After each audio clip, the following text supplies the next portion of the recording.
Vi har købt nogle nye bifamilier, og dem skal vi have flyttet over på de rammemål, som vi bruger, som er norske mål. De er på 12-10 rammer lige nu, så derfor laver vi den her video, fordi vi er sandsynligvis ikke de eneste biavlere, som har tænkt over, hvordan sådan gør man det, kan det overhovedet lade sig gøre.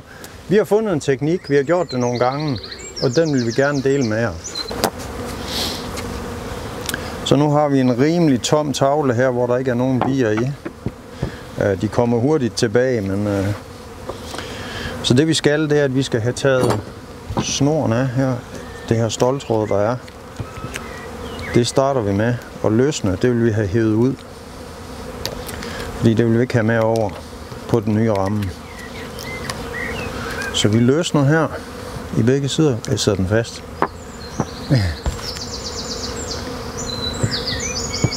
Ja, den er godt kittet til den der. Sådan. Så vender vi den om. Så det plejer at være dig, der gør det der. Så klipper vi den.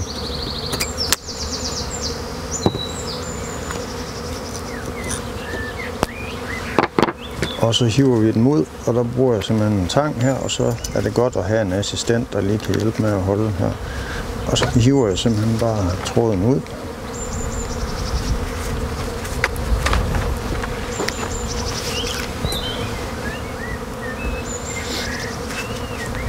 Nu er det i dag nærmere temperaturen sig de 16 grader, hvilket jeg vil sige må i hvert fald ikke være under 14 grader, når man skal lave det nummer her. Og der skal helst være høj sol, så man kan se, at bierne er aktive her, ligesom I tydeligt kan se. Og så tager jeg simpelthen bare en kniv her, og selvom der sidder et par bier i tavlen stadigvæk, det betyder ikke noget, så skærer jeg den bare fri ud i kanterne. Fordi nu er den bare bundet af voks, som bierne har fastgjort. Og det er en rigtig fin tavle, den har bierne allerede sat fast i morgen. Så sidder den på det nye rammemål. Sådan. Så nu har jeg en perfekt tavle her, der er ubeskadiget. Vi har ikke rørt ved ynglen, og det var opad den vej der. Det der så er vigtigt, det er, at man ikke skærer noget yngel fra selvfølgelig, og at den tungeste del af tavlen er nedad, og man må heller ikke vende den på hovedet, når man skal have den ind i den nye ramme. Og I kan se, at der stikker simpelthen noget udenfor her, det er jeg nødt til at skære af. Ja, lige præcis, hvis du holder den godt op imod. Der sidder en lille smule foder hernede, det kommer de til at miste. Men vi bor sådan et godt sted, så det har de allerede samlet ind i morgen igen. Sådan, så kan I se, nu sidder den faktisk rigtig fint fast. Så sørger jeg for at placere tavlen, så lige som jeg kan i midten her, så har vi lavet sådan nogle klemmer af galvaniseret hegnstråd. Dem sætter jeg så langt ud i hjørnerne som muligt, så jeg ikke kommer ind over yngelzonen. Sådan. Nu er der en tavle her, den har bierne sat fast i morgen, så er den fuldstændig kittet fast, og så bygger de den bare ud til siderne.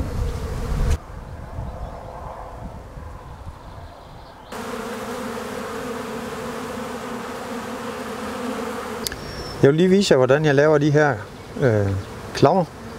Det laver jeg i almindelig hegnstråd, og jeg har en målepind her, den siger 21 cm. Og det har jeg lavet et mærke på bordet her, hvor det er. Så det vil sige, at jeg starter bare med at klippe op. Jeg mangler 8 stykker, så jeg laver lige 8 her. Det jeg gerne vil, det er, at jeg vil have en krampe, som er nogenlunde lige lang på begge ben.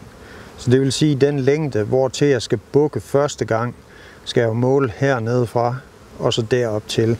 Og det vil sige, det er cirka fra mit hul her, som jeg har boret et hul i bordet her, og så til den streg, jeg har markeret, cirka dertil. Det vil sige, at jeg tager bare og sætter den ned i det her hul, til dertil, og så bukker jeg.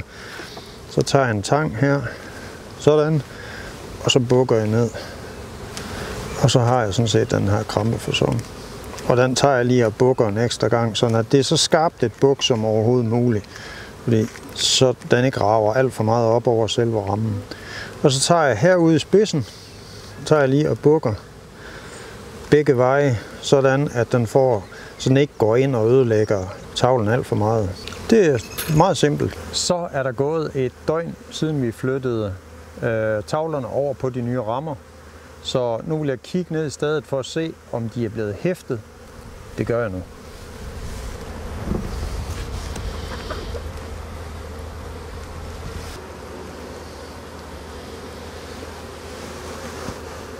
Og her har vi den ramme, vi satte på i går, og allerede kan jeg se tydelige hæftninger nede i bunden.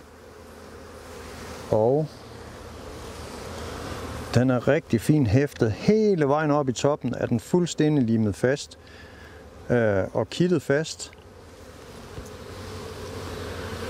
Jeg ved ikke, om I kan se det her på kameraet, men det vil sige, at tavlen den hænger fint fast nu, både nede i bund og top. Så i princippet kunne jeg godt tage de her klammer af, sådan at de kan få lov til at bygge videre stille og roligt og udbedre de skader, som klammerne de får ned på selve tavlen. Så jeg sætter den bare lige så stille ned igen. Så nu tager jeg simpelthen lige de her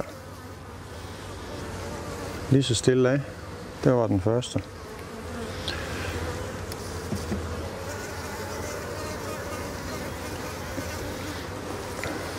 Og den næste.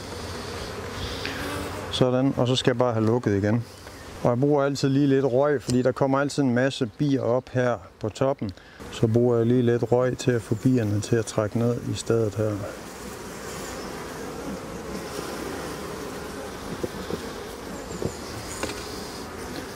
Det er for at undgå at mase bierne, når jeg lægger dækpladerne på her. Det jeg bruger i mine røgpuster, det er en blanding af dansk økologisk tobak, som vi selv dyrker her på stedet, og så en lille smule høvlspåner af gran eller fyr. Høvlspånerne de er med til at holde på gløden, sådan at tobakken holder meget længere. For hvis man kun bruger tobakken, så brænder det ud i løbet af 3 minutter, og så har jeg ikke min røgpuster. Det er rigtig rart at have, at pusteren kan stå og passe sig selv i 5-10 minutter, mens man går imellem staderne. Så dansk økologisk tobak i en egen blanding med lidt høvlspåne, det er det, jeg bruger i min røgpuster. Og hjemmelavet røg, det er nu det bedste.